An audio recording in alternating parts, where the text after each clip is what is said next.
अब ये नहीं रुकने वाला है, अब नहीं रुकेगा ये।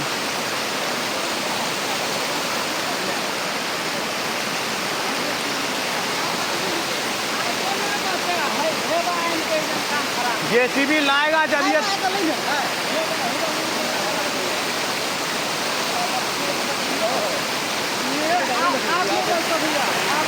नहीं ना, और नीचे से मिट्टी खाली हो गया है। क्या ये पिचिंग बचल रहा तो ठीक रहा। अरे नीचे का मिट्टी खाली हो गया है। अरे भाई साहब पिचिंग में कट गया। हाँ पिचिंग बचा रहता ना तो बच जाता। भैया